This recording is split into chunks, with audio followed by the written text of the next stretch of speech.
আজকে ভারতে নরেন্দ্র মোদী বড় বড় কথা বলে, কিন্তু মনে রাখবেন এরা আসলে নেতা হওয়ার কোনো যোগ্যতা এদের নাই। কথা বলে না কেন? সকল ধর্ম বর্ণ সকল শ্রেণী গোত্রের মানুষের নিরাপত্তা দিতে হবে। আপনি হবেন মুসলমানের নেতা, আপনি হবেন অমুসলিমের নেতা, আপনার দেশে যত নাগরিক সবার আপনি নেতা। কথা বলেন ঠিক কিনা? কিন্তু উনি উগ্রপন্থী হিন্দুদের লাগিয়ে দিয়েছে মুসলমানের পিছে, যা ইচ্ছা তাই করো। মুসলমানের রক্ত নিয়ে খেলা করতেছে, হাজার হাজার মুসলমানকে পিটানো হচ্ছে, মুসলমানের মসজিদগুলো ভেঙে শেষ করে দেওয়া হচ্ছে, এরপরে কোনো কথা বলে না। কথা বলেন না কেন?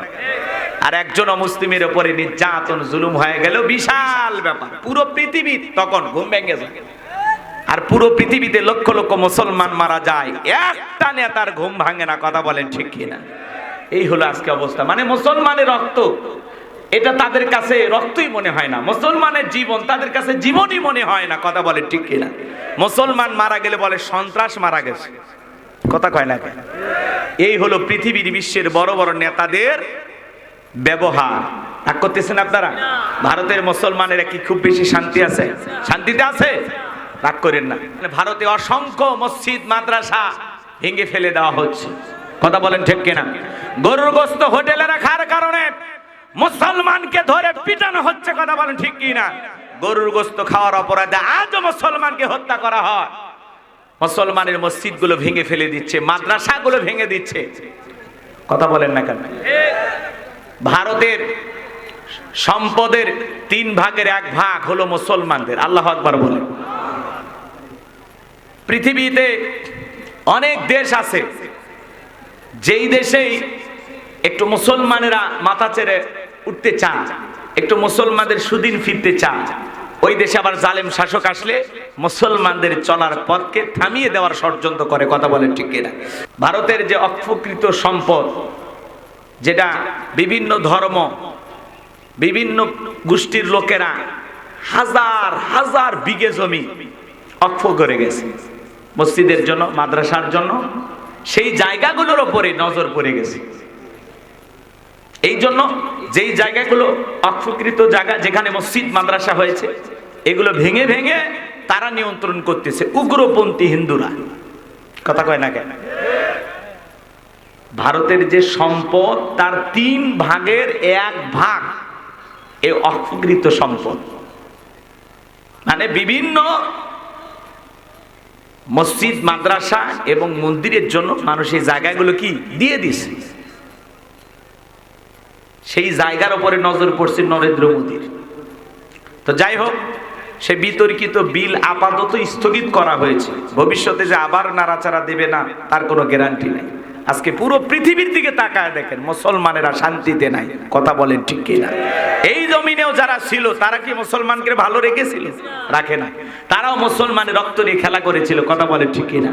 শাপলা চত্বরে অসংখ্য মুসলমানদেরকে হত্যা করেছিল, এদেশের সোনার মানুষদেরকে ফাঁসির দড়িতে ঝুলিয়েছিল, মিথ্যা মামলা হামলা দিয়ে আলেম ওলামা সহ এদেশের অসংখ্য মানুষকে বছরের পর বছর জেলখানায় বন্দী করে রেখেছিল। যারা মুসলমানের রক্ত নিয়ে খেলা করেছিল আজকে তারা আছে পালিয়ে গেছে। কথা কন নাকি আপনারা? পালিয়ে গেছে। আমরা বারবার বললাম ম্যাডাম পদত্যাগ করেন। আল্লাহ বলে কিসের পদত্যাগ? এরা যে অন্যায় অপরাধ করেছে, শুধু পদত্যাগ না, আমি আল্লাহ এদেরকে দেশ ত্যাগ করতে বাধ্য করব। ইন্না বাতশা রাব্বিকা লাশাদীদ। আল্লাহর পাকড়াও বড় কঠিন। আল্লাহ ধরে ধরে না, যেদিন ধরবে মামু বাড়ি দিল্লি গিয়ে পড়বে। কথা বলেন ঠিক কি না? আছে আজকে? নাই, সব শেষ, চলে গেছে। বড় বড় কথা বলতো পালাবো না, হারাবো না, কই পালিয়েই তো গেলেন, নিজের জবানের কথাটাও ঠিক রাখলেন না। এখন মাঝে মাঝে ওনার কল রেকর্ড ফাঁস হয় যে আমি দেশের কাছে আছি, শর্ট করে ঢুকবো। আবার বলে আমি দেশের এখনো প্রধানমন্ত্রী আছি। আপনি যদি এই দেশের প্রধানমন্ত্রী থাকেন তে ভারতে কি করেন? আপনি তাড়াতাড়ি আসেন তো। কথা কন নাকি আপনারা? বারবার বারবার এদেশের মানুষকে তারা ধোঁকা দিয়েছে। কথা বলেন ঠিক কি না? আমরা বলতেছি পালিয়ে যাওয়ার আগে যেমন এই দেশের জনগণকে জানাননি, এই দেশে যদি আসতে মনে চায় বলার দরকার নাই। যেই দিক দিয়ে মন চায় আপনি আসেন। এই দেশ আপনার বাবার, এই দেশ আপনার স্বামীর, আপনি আসেন। আমাদেরও মায়া দয়া আছে, মেয়ে মানুষ কতদিন বাইরে থাকবেন, আপনি আসেন। কথা কয় না কেন? বুবু আইবা তুমি আইবা গো, সেই দিন আইসা বুবু ক্ষমতা পাই বাহানা, ও বুবু আইবা তুমি আইবা গো, সেই দিন আইসা বুবু ক্ষমতা পাই বাহানা। খোঁজ নাই বুবু কাদের কাকার, অবস্থা খারাপ তোর বেশ বাবার, হাউন আঙ্কেল এখন সামনেও আসে না। নেতা কর্মী সব জেলের ভিতর, আমি আছি ডরের ওপর, কখন জানি আসে গ্রেপ্তারি পরোয়ানা। বুবু আইবা তুমি আইবা গো, সেই দিন আইসা বুবু চিয়ার পাই বাহানা। ক্ষমতার চেয়ার থেকে নামা সহজ, কিন্তু ওই চেয়ারে ওঠা কঠিন, কথা বলেন ঠিক কিনা? আর আমরা আগামীতে সিদ্ধান্ত নেব, আর যাই হোক কোন নারীকে এই দেশের প্রধানমন্ত্রী বানানো যাবে না। যে নারী এই দেশের জনগণকে রেখে পালিয়ে যায়, এমন নারীকে আর নেত্রী বানানো যাবে না। কথা বলেন না কেন? মেয়ে মানুষের রাগ বেশি, দেখেন না? স্বামীর সাথে ঝগড়া লাগে, হাড়ি পাতিল ভেঙে ফেলে দেয়, স্বামী তুলে আছাড় মারে, রাগ করে সংসার থুইয়া বাপের বাড়ি চলে যায়, রাগ কইরা 20 কোটি জনগণ রাইখা দেশ থুইয়া পালিয়ে গেছে। তাহলে সিদ্ধান্ত নেন আগামীতে আর যাই হোক নারীকে এই দেশের প্রধানমন্ত্রী বানানো যাবে না। কারা কারা আগামীতে পুরুষ নেতা চান হাত তুলে দেখায়। লিল্লাহি তাকবীর। হাত নামান। নারীদের দেখার দিন শেষ, আগামীতে পুরুষের বাংলাদেশ। যেই দলেরই হোক পুরুষ চাই, পুরুষ। কথা ক্লিয়ার না ভেজাল আছে? তাই বলে উনি আছে থেকে রাগ করবেন না, বেগম খালেদা জিয়ার হিসাব আলাদা।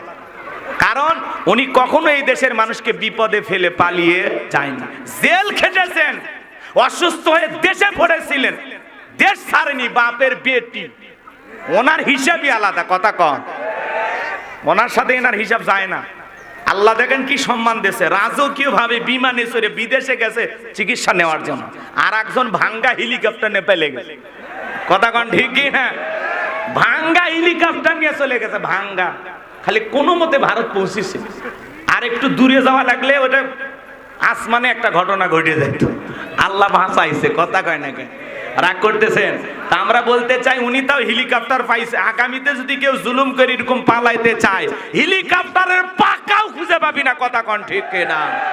আমার ভাইয়েরা দিল দিয়া কথাগুলো বোঝার চেষ্টা করবেন। বাজান গো, আমার মন খারাপ করবেন না, আমি যে কথা বলতে চাই। হযরতে বেলাল তখনও কালেমা পড়ে মুসলমান হন নাই। নবীজি রাতের বেলায় দারুল আরকামে বসা, বিশ্ব নবীর দরবারে হযরতে বেলাল উপস্থিত হয়ে গেলেন। নবীজির চেহারার দিকে তাকাইয়া ডেকে বলেন, নবী গো, আপনার চাইতে সুন্দর মানুষ আমি জীবনে কোনোদিন দেখি নাই, বলুন সুবহানাল্লাহ। আপনার আমার নবী কতটা সুন্দর ছিলেন জানেন? হযরতে জাবির রাদিয়াল্লাহু তাআলা বলেন, পূর্ণিমার রাত আমি রাসূলের বাড়িতে গিয়েছিলাম, সেদিন দেখেছিলাম চাঁদ উদয় হয়েছে দুইটা, একটা চাঁদ আসমানে আর একটা চাঁদ জমিনে। হযরতে জাবির ডেকে বলেন, আমি একবার আকাশের পূর্ণিমার চাঁদের দিকে তাকাই, আর একবার বিশ্ব নবীর চেহারার দিকে তাকাই, ওই আকাশের পূর্ণিমার চাঁদের চাইতেও বিশ্ব নবীকে আমার কাছে বেশি সুন্দর মনে হয়। আম্মা জান আয়েশা আরো ডেকে বলেন, যারা ইউসুফ নবীর চেহারার দিকে তাকাইয়া মিশরের নারীরা ফল কাটতে গিয়ে আঙ্গুল কেটে ফেলে দিয়েছিল, ওরা যদি আমার বিশ্ব নবীর চেহারার দিকে তাকাইতো, শুধুমাত্র আঙ্গুল নয়, আঙ্গুল কাটতে কাটতে, হাত কাটতে কাটতে কখন যে নিজের কলিজা কেটে দুফাক করে দিত, মুহূর্তের জন্য টের পাইতো না। আপনার আমার নবী এতটাই সুন্দর। আম্মা জান আয়েশা আরো বলেন, ও দুনিয়ার মানুষ, তোমাদের একটা সূর্য আছে, আমি আয়েশার একটা সূর্য আছে। তোমাদের সূর্য উদয় হয় দিনের বেলায়, আর আমি আয়েশার সূর্য উদয় হয় রাতের বেলায়। আম্মা জান আয়েশা একদিন সেলাইয়ের কাজ করতেছিলেন, হঠাৎ করে হাত থেকে সুইটা পড়ে গেল। বাতিতে কোনো তেল ছিল না, বাতি জ্বালাইতে পারলেন না, অপেক্ষায় বসে থাকলেন। বিশ্বনবী যখন এশার সালাত আদায় করার পরে ঘরের ভিতরে প্রবেশ করলেন, সর্বপ্রথম নবীজি আম্মা জান আয়েশাকে সালাম দিলেন। নবী ঘরে ঢুকে স্ত্রীকে কি দিলেন? সালাম। জোরে বলেন। তাহলে আপনি আমি যখন বাড়িতে প্রবেশ করব, আপনার আমার স্ত্রীকেও সালাম দেওয়ার দরকার আছে না নাই? নবীর এই সুন্নত আপনার আমার ঘরেও চালু থাকার দরকার আছে না নাই? বাড়িতে যাব, ওকে সালাম দিবেন, আসসালামু আলাইকুম রহিমা, কেমন আছো সোনা? ঘরের দরজাটা খোলো না, আমি তোমার লেটনের বাপ, তোমার দিওয়ানা। বউ খুশি হয়ে দরজা খুলে দিবে, কথা বলেন ঠিক কি না? কিন্তু আপনার আমার ব্যবহার এত মিষ্টি না, ঘরে দরজা আছে চিৎকার মারে ডাক দেয়, এ রুবেলের মা, এই দরজা খোল, বেশি দেরি হলে দরজা ভেঙে ফেলে দিয়া, আজ তোর পিঠের ওপর কি যে হবি রে। ভিতর থেকে বউ বলে, এটা স্বামী না সেখানে আজরাইল। কথা কন, কথা কন। বাড়িতে যায় স্বামীও সালাম দেয় না, বউ সালাম দেয় না, দুইজনে বোবা। কথা কন নাকি আপনারা? কি বলেন, বউ সালাম দিলে কি হবে? হ্যাঁ, না না, আপনি ছোট হয়ে যাবেন, গরিব হয়ে যাবেন, বউয়ের কাছে আপনার দাম থাকবে না। কি বলেন? বউকে সালাম, সালাম আছে যে কানে শান্তি আছে, সালাম আছে যে কানে সমাধান আছে। একটা সালামের মাধ্যমে বড় বড় ঝামেলা মিটে যায়। কথা বলেন ঠিক কি না? তাহলে বাড়িতে যা বিবিকে সালাম দেবেন তো ইনশাআল্লাহ। আল্লাহ দেওয়ার তৌফিক দান করুন। জোরে বলুন আমিন, একটু জোরে বলেন আমিন। হঠাৎ করে সালাম দিবেন, আজকে যদি যায় দেন, বউ হয়তো বলতে পারে, কারে সালাম দিলা? তখন বলবেন সকিনা তোরেই দিলাম। তখন বলতে পারে, আজকে আবার কোন হুজুরের মুরিদ নিয়ে বাড়িতে ঢুকলা, সেদিনই তো মুখের গাছের কলা চুরি করলেন। কথাকে বুঝেন নাই? 2-4 দিন দিতে দিতে অভ্যাসে পরিণত হবে। ছোট ছোট বাচ্চাদেরকে সালাম দেবেন, রাস্তাঘাটে যারাই দেখবেন তারই সালাম দেবেন। কথা কন না কেন? সূরা নূর আয়াত নাম্বার 27 আল্লাহ তাআলা স্পষ্ট ভাবে জানিয়ে দিয়েছেন, এক মুসলমান আর এক মুসলমানের গৃহে প্রবেশ করতে হলে, এক মুমিন আর এক মুমিনের গৃহে প্রবেশ করতে হলে ওই গৃহবাসীর অনুমতি নিয়ে সালাম দিয়া প্রবেশ করা লাগবে। আপনি বাসা বাড়ির মধ্যে ঢুকে যান, সালামও দেন না। কথা কন না কেন? যেই বাড়িতে প্রবেশ করেন, মুসলমান হিসাবে আর এক মুসলমানের বাড়িতে যাইতে হলে ওই গৃহবাসীর অনুমতি নিয়ে সালাম দিয়া তারপরে প্রবেশ করা লাগবে। কথা কন না আপনারা? আর আপনি যাত্রার বাড়ির মধ্যে ঢুকে যান, কার বউ কি করতেছে, কার মেয়ে কি করতেছে, এক নজরে সব দেখা শেষ, সিসি ক্যামেরা। কথা কন না কে? হাসতেছেন, খালি ওয়াজ শুনলে হবে না, সভাপতি কি করছে, আমল করা লাগবে। কথা কন না কে? তাহলে আজ থেকে শপথ গ্রহণ করেন, যে কোনো বাড়িতে প্রবেশ করতে হলে আগে সালাম, অনুমতি, তারপরে ঢুকবেন। একবার সালাম দিবেন, জবাব নাই। 2 বার সালাম দিবেন, জবাব নাই। 3 বার সালাম দিলেন, ভিতর থেকে কোনো সারা শব্দ নাই। আপনার আর রুটি দুলে ভাই থাকার দরকার নাই, আপনি বাড়ি যান। আর যা খুঁজতে আসছেন পারলে মোবাইল করে নেন। কথা কন না কে? এখন দরজা খোলা নাই, পাঁচি টপকে ঢুকে, জানলা দিয়া উকি ঝুঁকি মারে। ওই হাদিস শরীফের ভিতরে আসছে, ওই বাড়ির লোক যদি কোনো কিছু দিয়ে আপনার চোখে একটা গুঁতা মারে, তাতে যদি আপনার চোখেরও কিছু ক্ষতি হয়ে যায়, তাতে ওই বাড়ির লোকের গুনাহ হবে। আপনি জানেন উকি ঝুঁকি মারা কত খারাপ? আপনি পাঁচি টপকে ঢোকেন মানে, জানলা দিয়ে তাকান মানে মিন কেটে যাবেন। বাড়ির যে মিন ফটক, মূল দরজায় যাবেন। ভালো হয়ে যান, কিন্তু খালি ওয়াজ শুনলে হবে না, আমল করা লাগবে। কে আজকে খালি আমলেরই কথা হবে। রাগ করতেছেন আপনারা? একটা তাকবীর দেন, লিল্লাহি তাকবীর। চাচা আজ থেকে চাচি সালাম পাবি তো? হ্যাঁ, কাপনে জড়ানোর আগ পর্যন্ত চাচি যান সালাম পায়, আপনি দেবেন, দেখবেন চাচি দেওয়া শুরু করছে। আমল 2 দিক দিয়ে শুরু হবে, টেনশন নাই। সম্মানিত ভাইয়েরা আমার, দিল দিয়া কথাগুলো বোঝার চেষ্টা করবেন। দাম্পত্য জীবনে সুখ আর শান্তি যদি পেতে চান, নবীজির 4টি সুন্নাত প্রত্যেকটা ঘরে ঘরে আমল করা লাগবে। তাহলে দাম্পত্য জীবনে কোনো আর অশান্তি থাকবে না, আল্লাহ শান্তির ফয়সালা করে দেবে। কথা বলেন ঠিক কি না? কয়টি সুন্নাত? মাত্র 4টি সুন্নাত। আমি যদি এখনই বলতে চাই, আলোচনা এলোমেলো হয়ে যাবে, একটু ধৈর্য ধারণ করেন। যুবক যারা আছো বাবা, মন খারাপ করো না, গভীর মনোযোগ দিয়ে কথাগুলো শুনে যান। আমি যে কথা বলতে চাচ্ছিলাম, আম্মা জান আয়েশা ডেকে বলেন, নবীজি সালাম দিয়ে প্রবেশ করলেন, নবীজির চেহারার আলোতে সুইটা কই পড়ে আছে আমি পরিষ্কার দেখতে পেয়েছি। বলুন সুবহানাল্লাহ। আপনার আমার নবী কেমন দামি নবী জানেন? নবীর সম্মান মর্যাদা কত জানেন? যে নবী হ্যাঁ বললে তামাম পৃথিবীবাসীর জন্য আল্লাহ পাক হালালে পরিণত করে দেয়, যে নবী না বললে তামাম পৃথিবীবাসীর জন্য আল্লাহ পাক হারামে পরিণত করে দেয়। নবী যেই পথে হেঁটে যায় সুগন্ধি বের হয়, নবীজি থুতু নিক্ষেপ করলে সেখান থেকে সুগন্ধি বের হয়। নবীজি যখন ঘেমে যেতেন, আম্মা জানেরা নবীজির দেহের ঘামগুলো শিশির ভিতরে জমা রাখতেন। বিশেষ দিনে নবীজির দেহের ঘামগুলো সুগন্ধি হিসেবে ব্যবহার করা হতো। বলুন সুবহানাল্লাহ।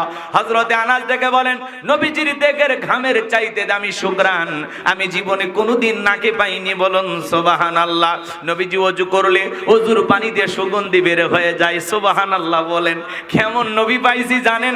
যে নবী আসমানের চাঁদের দিকে ইশারা করলে চাঁদ দুই টুকরো হয়ে যায়, জমিনে পা তুললে মাওলা পাকের আরশে আজিমে পৌঁছে যায়। যে ছাগলের স্তনে দুধ নাই, বিশ্বনবী হাত লাগায় দিলে দুধে পরিপূর্ণ হয়ে যায়। যেই খাবার 2-3 জন মানুষ খাবে, ওই খাবারে যদি বিশ্বনবীর হাতটা লেগে যায়, শত শত মানুষ খাবার খেয়ে যেমন খাবার তেমনি থাকতো। জমিনে পথ চললে আসমানের মেঘ এসে ছায়া প্রদান করত। সুবহানাল্লাহ বলেন। কেমন দামি নবী পাইছি, যেই নবীর চেহারার দিকে তাকাইলে পেটের ক্ষুধা চলে যাইতো। হযরত বেলাল দিকে বলেন, নবী গো, আপনার চাইতে সুন্দর মানুষ আমি জীবনে কোনোদিন দেখি নাই। ও নবী, আপনি কালেমার দাওয়াতের ইসলামের প্রচার প্রসার করেন, দয়া করে আমারে কালেমা পড়ে মুসলমান বানায় দেন। বিশ্ব নবী হযরত বেলালকে কালেমা পড়ায় দিলেন, লা ইলাহা ইল্লাল্লাহু মুহাম্মাদুর রাসূলুল্লাহ সাল্লাল্লাহু আলাইহি ওয়াসাল্লাম। হযরতে বেলাল কালেমা পড়ে মুসলমান হয়ে গেল। নবী আমার ডেকে বলে, বেলাল, ইসলামের অবস্থা এখন ভালো না, কালেমা পড়েছো, আপাতত প্রকাশ করা যাবে না। আপনারাই বলেন তো বাজান, ইসলামের অবস্থা কি সব সময় ভালো থাকে? আজও তামাম পৃথিবীর দিকে তাকায় দেখেন, তামাম পৃথিবীর জালেম আর বেঈমানরা ঐক্যবদ্ধ হয়েছে ইসলাম আর মুসলমানকে বিদায় করে দেওয়ার জন্য। কথা বলেন ঠিক কি না? ওই পশ্চিমা বিশ্বের সাদা চামড়ার দল জানোয়ার মার্কা নেতাগুলো ঐক্যবদ্ধ হয়েছে পৃথিবীর মানচিত্র থেকে ইসলামকে বিদায় করে দেবে, কিন্তু ওরা তো জানে না কিয়ামত পর্যন্ত ইসলাম আর মুসলমানকে বিদায় করা যাবে না। কারণ ইসলামের সুইচ আছে কার হাতে? আর একটু জোরে বলেন। আমার আল্লাহ ডেকে বলেন, ইউরিদুনা লিতুফিউ নূরাল্লাহি বিআফওয়াহিহিম আল্লাহু মুতিম্মু নূরিহি ওয়ালাউ কারিহাল কাফিরুন। সূরা সাফ আয়াত নাম্বার 8। আমার আল্লাহ রাব্বুল আলামিন জানিয়ে দিলেন, কাফেররা চায় মুখের ফুৎকারে দিনের আলোকে, ইসলামের আলোকে, কোরআনের আলোকে নিভায়া দিতে। আমার আল্লাহ দেখে বলেন, আল্লাহু মুতিম্মু নূরিহি, এই জমিনে দিনের আলোকে, কোরআনের আলোকে, ইসলামের আলোকে আমি আল্লাহ রাব্বুল আলামিন প্রতিষ্ঠিত করে ছাড়ব। যদিও কাফের বেঈমানদের অন্তরে যত ধরনের জ্বালা যন্ত্রণা হোক না কেন, বলুন আল্লাহু আকবার। নবী আমার ডেকে বলে, বেলাল, ইসলামের অবস্থা এখন ভালো না, কালেমা পড়েছ, আপাতত প্রকাশ করা যাবে না। হযরতে বেলাল ডেকে বলে, নবী গো, আমার জীবনের কোনো দাম নাই। আমার মনি বোমাইকে বলেছিলাম উট দুম্বা ছাগল পেশাব পায়খানা করে দেয়, এই ঘরে থাকতে আমার বড় কষ্ট হয়। ও মায়া ডেকে বলে, বেলাল রে, উট দুম্বা ছাগলের দাম আমার কাছে আছে, কিন্তু তোর মতো কালো হাফসি বেলালের দাম আমার কাছে নাই। নবী গো, আমার জীবনের কোনো দাম নাই, আপনি শুধু আমাকে দোয়া করে দেন, মৃত্যু পর্যন্ত যেন আমি কালেমার পথে টিকে থাকতে পারি। এই কথা বলে হযরতে বেলাল চলে গেলেন। পরের দিন সকালবেলা সূর্য উদয় হয়ে গেছে, অনেকটা বেলা হয়ে গেছে, বেলাল দরজা খোলে না। অন্য চাকর যারা আছে নালিশ নিয়ে চলে গেছে মায়ের কাছে, যা বলে, নেতা, এখন পর্যন্ত বেলাল দরজা খোলে নাই, তাই নাকি? বলে, হ্যাঁ ঠিক আছে, চলো যাই। দরজায় ডাক দেয়, এ বেলাল দরজা খোল। হযরতে বেলাল দরজা খোলে না, জোরে করে ধাক্কা মারছে, যখন দরজা খুইলা গেছে তখন এইবারও মায়া তাকায়া দেখে যেই রাত্রিতে হযরত বেলাল কালেমা পড়ে মুসলমান হয়েছে, ওই রাত্রিতে একটা উট দুম্বা ছাগলের কাছে কোনো পেশাব পায়খানা নাই। জোরে কোন মারহাবা। এইবারও মায়া ডেকে বলে, এ চাকরের দল, বেলালের বিরুদ্ধে মিথ্যা অভিযোগ দাও। তোমরা যখন ঘুমাচ্ছিলে বেলাল তখন ময়লা আবর্জনা পরিষ্কার করেছে, তাকায় দেখো না একটা উট দুম্বা ছাগলের কাছে কোনো পেশাব পায়খানা নাই, যাও নিজেদের কাজ করো। এই কথা বলে ওদেরকে তাড়িয়ে দিলেন। এক পা দুপা করে হযরতে বেলালের কাছে চলে গেলেন। হযরতে বেলাল দেয়ালে পিঠটা লাগায়া জিহ্বা নাড়ায়া জিকির করে কার। এইবার হযরত বেলালকে হালকা করে ধাক্কা মারছে, যখন জবান দিয়ে কালেমার আওয়াজ বের হয়েছে, তখন এই আওয়াজ শোনা মাত্র ওমর ডেকে বলে, বেলাল, তোর জবান দিয়ে কি শুনলাম, তুমি কি মুসলমান হয়েছো? হযরতে বেলাল ডেকে বলে, মুসলমান হবে যারা মিথ্যা কথা বলতে পারবে না তারা। ওয়াকুলু কওলান সাদীদা। মুসলমানেরা হবে সত্যবাদী, মুসলমানেরা কখনো মিথ্যাবাদী হতে পারে না। আর আমাদের সমাজে মিথ্যাবাদী, মিথ্যা, ঘুমানোর আগে মিথ্যা, ঘুম থেকে উঠেও মিথ্যা, চেহারাটা বেঁকা হয়ে গেছে, এক পা কবরে চলে গেছে, এত মিথ্যা কথা বলে শয়তান পর্যন্ত বলে আমি এত খারাপ না। মিথ্যাবাদী আছে না নাই? বলে আমরা হেলিকপ্টার দিয়ে পানি দিয়েছিলাম, এখন রিপোর্ট প্রকাশ হয় হেলিকপ্টার থেকে পানি নয়, জনগণের বুকে গুলি ছুড়ে মারা হয়েছে। গুলি মারছে, গুলি গুলি, কথা কয় না চাচা, রাগ করছেন আপনারা? অনেকে বলছে হুজুর বলে দেখছি, দেখছেন তো কি হচ্ছে, আপনারা ভুলে যান, এই জন্য স্মরণ করে দিচ্ছি। ভুলে গেলে চলবে না, ঠিক আছে তো? মাঝে মাঝে মনে করায় দেওয়া লাগবে, আপনাদের স্মৃতি শক্তি দুর্বল, রাগ করবেন না আমার ভাইয়েরা।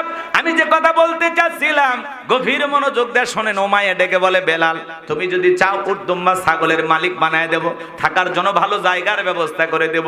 বেলাল রে, এখনো সময় আছে, আব্দুল্লাহর বেটা মুহাম্মদ সাল্লাল্লাহু আলাইহি সাল্লামের ধর্ম ত্যাগ করো। হযরতে বেলাল ডেকে বলে আবু জেহেল রে, দুনিয়ার কোনো পার্থিব সম্পদের বিনিময়ে বেলাল তার ঈমান বিক্রি করবে না, বলুন আল্লাহু আকবার। এই কথা শোনার পরে ওমাইয়া ডেকে বলে আমার কথা না শুনলে বড় নেতা আবু জেহেলকে খবর দেব।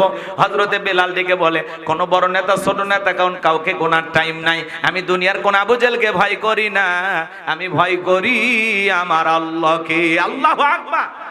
এইবার উমাইর দৌড়ে চলে গেল আবু জেহেলের বাড়িতে, যা বলে নেতা সংবাদ খুব খারাপ, আমার বাড়ি কিন্তু বেলাল কালেমা পড়ে মুসলমান হয়েছে, তাই নাকি? বলে হ্যাঁ, ঠিক আছে যাও আমি আসতেছি। আবু জেহেলের সাঙ্গ পাঙ্গ ক্যাডার মাস্তান ছিল, যাদের কাজই হলো মুসলমানদের উপর নির্যাতন জুলুম চালানো। আজও পৃথিবীর জমিনে তাকায়া দেখবেন, এই পৃথিবীর জমিনে অসংখ্য জালেম শাসক আছে, যাদের কাজই হলো মুসলমানদের উপর নির্যাতন জুলুম চালানো। মুসলমানদের উপর নির্যাতন জুলুম চালানোর জন্য তাদের একটা বিশেষ বাহিনী থাকে, ওরা তখন টার্গেট করে করে টুপিওয়ালা দাড়িওয়ালা আলেমদেরকে পৃথিবীর জমিন থেকে বিদায় করে দেওয়ার জন্য ষড়যন্ত্র করে। আমার ভাইয়েরা গভীর মনোযোগ দিয়ে কথাগুলো শুনবেন। আবু জেহেল কিভাবে মুসলমানদের উপর নির্যাতন জুলুম চালাইতো বলতে গেলে লম্বা সময় হবে, যেহেতু মাগরিবের আগে এত সময় আমি পাবো না, সংক্ষিপ্ত করে একটু বলে দিয়ে যায় বাজান। এইবার আবু জেহেল চলে গেল ওমাইয়ের বাড়িতে, যায় বলে বেলাল এইদিকে আয়। এ বেলাল, এসব কি শুনছি তুমি নাকি মুসলমান হয়েছে? বলে হ্যাঁ, যা শুনেছেন সত্য, আমি মুসলমান হয়েছি। এই কথা শোনার পরে আবু জেহেল থেকে বলে বেলাল, তুমি যদি চাও উট দুম্বা ছাগলের মালিক বানায় দেব, থাকার জন্য ভালো ঘরের ব্যবস্থা করে দেব, ব্যবসা বাণিজ্য যদি করতে চাও দিরহাম টাকা পয়সা যা লাগে ব্যবস্থা হবে। বেলাল তুমি চাইতে দেরি, তোমার চাহিদাটা পূরণ করতে দেরি করব না, আমাদের একটাই শর্ত, নবী মুহাম্মাদের কালেমা ছেড়ে দাও। আবু জেহেলের কথা শোনার পরে হযরতে বেলাল ডেকে বলে আবু জেহেল রে, দুনিয়ার সব সম্পদ যদি আমি বেলালকে দিতে চাও, দুনিয়ার সব সম্পদ ছাড়তে রাজি, বিশ্ব নবীর কালেমা ছাড়তে রাজি নাই। বলেন আল্লাহু আকবার। বেলালের মতো যারা খাঁটি ইমানদার, এরা টাকার কাছে বিক্রি হতে পারে না। মুনাফিক মার্কা মুসলমান যারা টাকার কাছে বিক্রি হয়, তারা টাকা পাইলে বৈধকে অবৈধ বলে ফতুয়া দেয়, অবৈধকে বৈধ বলে ফতুয়া দেয়, টাকা পাইলে বাতিলের পাঁচটা গোলাম হয়, টাকার জোরে ওদের ফতুয়া ঘরে। টাকা পাইলে উল্টা পাল্টা কথা বলে, কথা বলেন না কেন? রাগ করতেছেন নাকি আপনারা? সম্মানিত ভাইয়েরা আমার, দিল দিয়া কথাগুলো বোঝার চেষ্টা করবেন আমি যে কথা বলতে চাচ্ছিলাম। এইবার আবু জেহেল ডেকে বলে বেলাল, এত বড় লোভনীয় প্রস্তাব দিলাম, রাজি হইলা না, সোজা আঙ্গুলে ঘিউ না উঠলে আঙ্গুলে একটু বাঁকা করা লাগবে। এই কথা বলে যুবকদের লেলে দিলে চাবুক দিয়ে পিটাও। হযরত বেলালকে চাবুক দিয়ে পিটানো শুরু হলো। ওরা যত জোরে চাবুক মারে, বেলাল তত জোরে কালেমা পড়ে। চাবুক দিয়ে পিটাইতে পিটাইতে কালো চামড়া গুলো ফেটে রক্ত ঝরতেছে। ইসলামের প্রথম মুয়াজ্জিন হযরতে বেলাল। আবু জেহেল দিকে বলে বেলাল রে, চাবুক দিয়ে মারতে মারতে কালো চামড়া গুলো ফেটে রক্ত ঝরে, তবু কি নবী মুহাম্মাদের কালেমা ত্যাগ করবি না? হযরতে বেলাল ডেকে বলে আবু জেহেল রে, মারতে মারতে যদি মেরেও ফেলে দাও, জীবনটা দিতে রাজি, নবীজির কালেমা ছাড়তে রাজি নাই। বলুন সুবহানাল্লাহ। আবার ভাইয়েরা, এইবার আবু জেহেল ডেকে বলে বেলাল রে, আমার কথা যখন শুনলি না, আরো কত ভয়ঙ্কর শাস্তি তোর জন্য অপেক্ষা করতেছে, এইবার দেখবি। যুবকদের লেলিয়ে দিল, যাও বেলালের পায়ে রশি লাগাও, উঠের পায়ের সঙ্গে লাগায় নাও, মরুভূমির উত্তপ্ত গরম বালিতে ছেঁচড়ায় ছেঁচড়ে নে ঘর। তাই করা করো, হযরত বেলালের পায়ে রশি লাগাইয়া উঠের পায়ের সঙ্গে বেঁধে মরুভূমির উত্তপ্ত গরম বালিতে ছেঁচড়ায় ছেঁচড়ানে ঘোরা হলো। আরবের বালিগুলো এত গরম, চাল দিলে মুড়ি হয়ে যায়, এত উত্তপ্ত গরম বালি। সেই গরম বালিতে ছেঁচড়ায় ছেঁচড়ানে ঘোরা গেল। পাবলা গাছের কাঁটাগুলো জিহ্বার ভিতরে পেরেকের মতো মারা গেল। এত নির্যাতন জুলুম করার পরে বিকেল বেলা নিয়ে এসে বলে, বেলাল চাবুক দিয়ে পিটাইলাম, পায়ে রশি লাগায় নিয়ে ঘুরলাম রে বেলাল, তবুও কি নবী মুহাম্মাদের কালেমা ছাড়বি না? হযরতে বেলাল ডেকে বলে, আবু জেহেল রে, মারতে মারতে যদি মেরেও ফেলা দাও, বিলালের নিঃশ্বাস থাকবে যতদিন, বেলাল ইসলামের পথে টিকে থাকবে ততদিন। বলুন আল্লাহু আকবার। এই কথা শোনার পরে আবু জেহেল ডেকে বলে, হে যুবকের দল, বিশাল বড় একটা পাথর নিয়ে এসে বেলালের বুকের উপরে চাপায়া দাও। কয়েকজন যুবক মিলে বিশাল বড় একটা পাথর নিয়ে এসে হযরতে বেলালের বুকের উপরে চাপায়া দিল। আবু জেহেল মনে করলো পাথরের চাপার আঘাতে বেলাল মারা যাবে। এই কথা ভেবে কাফেরে চলে গেল। হাত বাঁধা, পা বাঁধা, বুকের উপরে বিশাল বড় পাথর, রক্তাক্ত জিহ্বা নিয়ে তবুও হযরতে বেলাল জিকির করে। কার? আপনাকে আমাকে জিকির করার জন্য কেউ মারে না, পেটে না, ধমক দেয় না। আমরা বড় কপাল পরা, তবু আল্লাহর জিকির করি না। হাদিস শরীফের ভিতরে আসছে, যার জিহ্বাটা আল্লাহর জিকিরে তরুতাজা থাকে, আল্লাহর জিকিরে ভিজা থাকে, ওই জিহ্বাওয়ালা মানুষ কোনোদিন জাহান্নামের আগুনে জ্বলবে না। চিৎকারে মেরে বলুন সুবহানাল্লাহ। ফাযকুরুনি আযকুরুকুম ওয়াশকুরুনি ওয়ালা তাকফুরুন। তোমরা আমারে স্মরণ করো, আমি আল্লাহ তোমাদেরকে স্মরণ করব। কৃতজ্ঞতা প্রকাশ করো, অকৃতজ্ঞ হইও না। এ ভাইজান, জিকির করার জন্য আলাদা সময় লাগে না। মাঠে কাজ করতে করতে জিকির করা যায়, ব্যবসা বাণিজ্য করতে করতে জিকির করা যায়, পথ ঘাটে চলতে চলতে আল্লাহর জিকির করা যায়। সব সময় জবানে জিকির চালু রাখবেন। সুবহানাল্লাহ, আলহামদুলিল্লাহ, আল্লাহু আকবার, লা ইলাহা ইল্লাল্লাহ, সুবহানাল্লাহি বিহামদিহি, সুবহানাল্লাহিল আযীম। জবানে হালকা, মিজানের পাল্লায় সওয়াব অনেক বেশি। এই জন্য সব সময় জবানে জিকির চালু রাখতে হবে। কার? বলেন, জিকির করার জন্য খাজনা লাগে? কেউ মারে পেটে? আর বেলালকে পিটাইতেছে। শোনেন, হযরতে বেলালকে রেখে যখন তারা চলে গেল, রক্তাক্ত জিহ্বা নিয়ে চোখের কোনা দিয়ে পানি ঝরে। হযরত বেলাল তবু আল্লাহর জিকির করে, চোখের পানি ছেড়ে দিয়ে কাঁদে আর ডেকে বলে, আল্লাহ, বুকের উপরে পাথর থাকার কারণে তোমার মতো মালিকের জিকির করতে বড় কষ্ট হয়। তুমি তো সেই আল্লাহ, ইব্রাহিমের জন্য যদি নমরুদের আগুনকে ফুলের বাগান বানায় দিতে পারো, ও আল্লাহ, তুমি কি পারো না বেলালের বুকের পাথরটাকে তুলার মতো নরম বানায় দিতে? হযরতে বেলাল দোয়া করতে দেরি, আসমানের মালিক আল্লাহ দোয়া কবুল করতে দেরি করে নাই। বেলালের বুকের পাথরটাকে আমার আল্লাহ তুলার মতো নরম বানিয়ে দিয়েছেন। বলুন সুবহানাল্লাহ। বেলালের নির্যাতন জুলুমের কথা যখন বিশ্ব নবীর কান পর্যন্ত পৌঁছে গেল, নবী আমার ডেকে বলা, ওয়াক্কর, বেলালের কষ্টের কথা আমার সহ্য হয় না, যাও যাও, তুমি আমার বেলালের জন্য একটা কিছু করো। হযরতে আবু বকর সিদ্দিক রাদিয়াল্লাহু তাআলা আনহু কয়েক গুণ দাম বেশি দিয়া গোলামীর জীবন থেকে হযরত বেলালকে আজাদ করলেন, মুক্ত করলেন। চিৎকারে মেরে বলুন সুবহানাল্লাহ।